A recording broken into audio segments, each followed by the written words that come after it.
Hello, this is Tom Stiles again, and I had some minutes left on my memory card for my camera, so since I've got everything set up, I thought I'd do some more recording of using my Texan PL660 here at the park and using my temporary external antenna, which is one of those Sagen little reel wire antennas. They sell for about $8 or $9 on Amazon. And they don't work very good inside your house because they pick up all the RF noise inside your house. But if you can get outside and get away from power lines and stuff like that, of course what I do is I come to this park, which I don't see any power lines for, in sight. I don't see any power lines.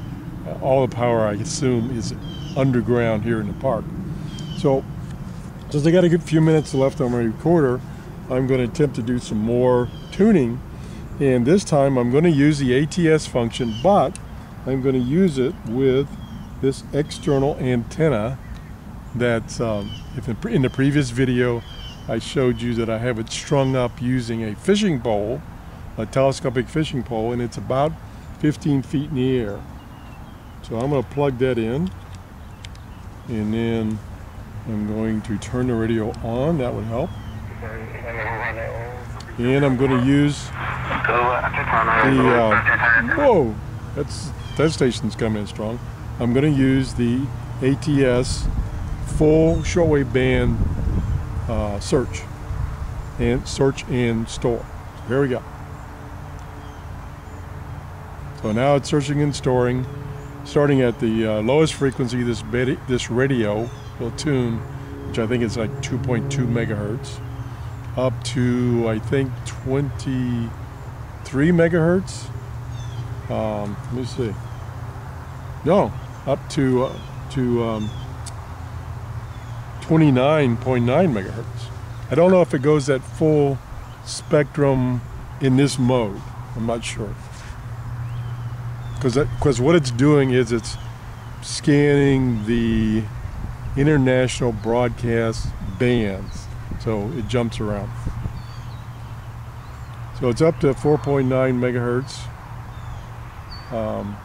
and it's found 5 stations. Is this even in the? Yeah, it's in the frame of the video. I didn't find a lot of stations in the previous video when I was using the built-in telescopic antenna. I didn't find a lot of stations, but all the ones that it found were like super strong, and using the external antenna wouldn't have helped. So I'm doing it reverse this time. I'm scanning with the external antenna and see what kind of weak stations it can find that are boosted by the antenna, external antenna.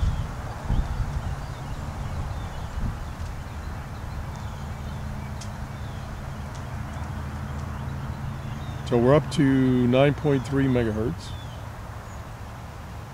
Found 17 stations or noise, RF noise. It can't discern from noise and a real station. Now we jumped up to 28, so we got a whole bunch in that 9 megahertz band, which is typically pretty good this time of day. It's still only 9 o'clock in the morning here in Florida. Wow, we're up to 44 stations and or noise it's found. I think it only has 100 memory locations, so it might max out here before it gets through the whole band. Excuse me.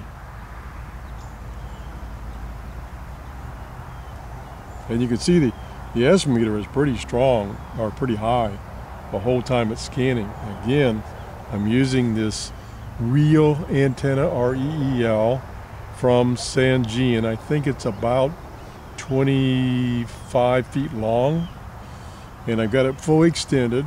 Dude, I got it laying on my leg there. That may not have helped things. And I've got some memory left on my camera. I'll scan and show you the antenna setup.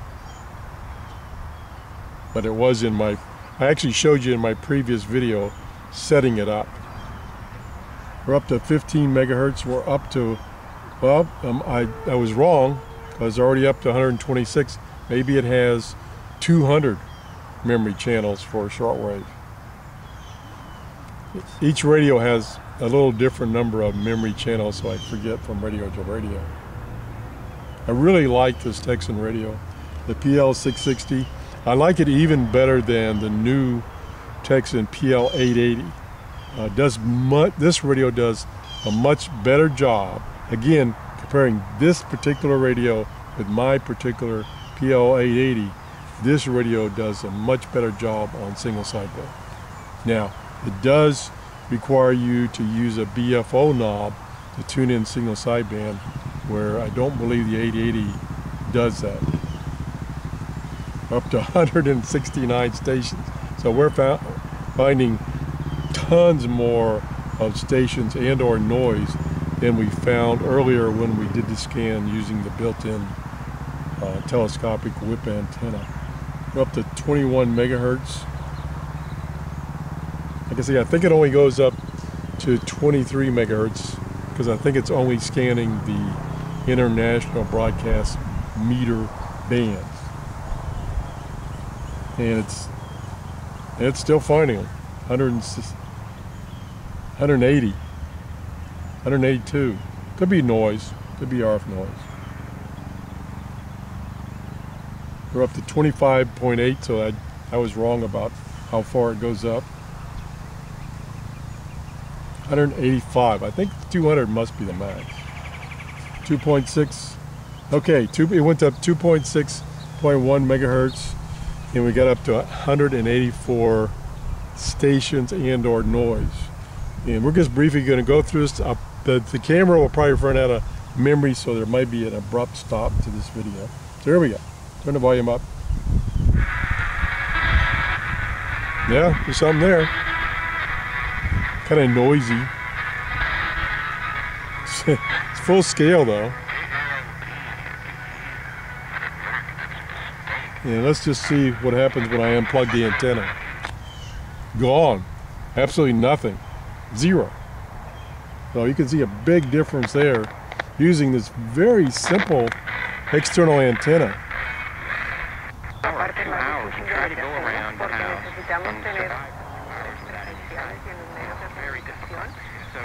Now that might be some bleed over of a medium wave station, because it's right on top of another station.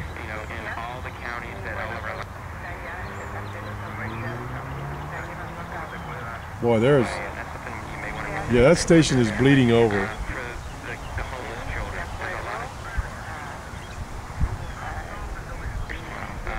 Oh, yeah, I'm picking it up everywhere. Okay, now we're back down to memory location 0. 2.4. There actually is a radio station, medium wave radio station nearby. I think probably within 5 miles. So it could be bleeding all over this radio, and that's what I'm picking up a lot. Spanish station.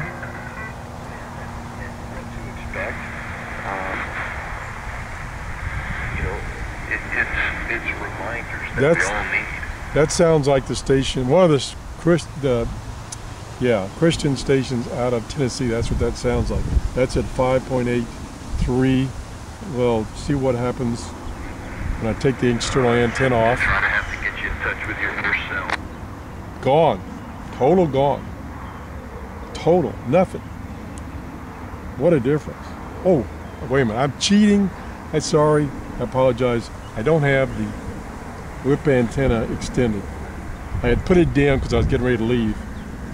Okay, even with the built-in whip antenna fully extended, I'm not getting anything. And I plug in the external antenna, and I get that.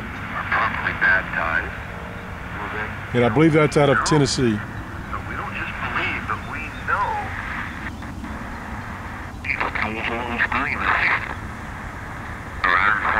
Okay, that's a ham on single sideband. See if I can tune him in.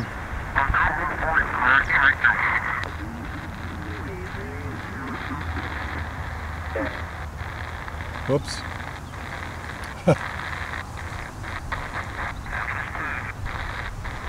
Where'd he go?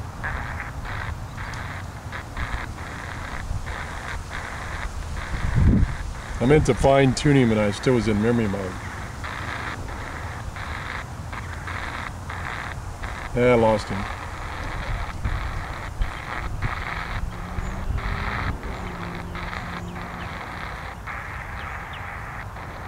Okay, let's get out of single sideband.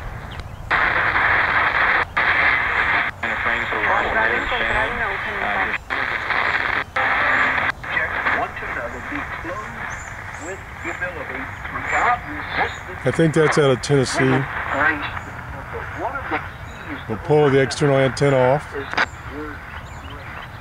That's not too bad. It's in and out. It's not steady. So I better quit because the camera may have given up on me already as far as having memory left. So we're going to shut this down and see if we've got enough memory to show you my setup again. Let me get this radio off and try to put it someplace where I won't step on it. Oh, if I can, and plus I have to get up. Okay, so we'll put that in the chair there, and we'll move the camera up and see if we can get a picture of the setup. Let me put the viewfinder up here where I can see. Okay, there's just happened to be part of a power pole here stuck out in the middle of the field, which I use to hold the antenna. You can use, you know, almost anything side of a bench or something like that to hold that telescopic fishing pole. There's the top of it right there. You can see it kind of waving around where the little reel there that holds the roll-up antenna is. And it's like I say, the fishing pole itself is 13 feet, and then I've got that power pole using it to extend it up another 3 feet. So I'm getting about 15 feet at the peak, and it makes all the difference in the world. And it's a very quick setup and tear down. In other words, you know, what I would do before is I was actually put a piece of string on the end of the antenna, throw the string up in the tree, and then pull the antenna up in the tree. For instance, if we scan around here, I don't know how much memory I got left, that tree right there. But the problem is, when you get ready to leave, then you got to fiddle with trying to get it out of the tree again. So this is a much easier setup, and it appears to work. Now, I don't get the same height as I do from this tree here. This tree probably maybe 25-30 feet at the peak, and it's been trimmed so that it's pretty easy to get an antenna up there and get it back down if it doesn't get caught. So, and I don't know how much improvement I would get. It would take a while to set that up again using that tree and getting it way up there in the air, and the conditions would change anyway by that time. So anyway, that's the show for today. Thanks for watching. Bye-bye.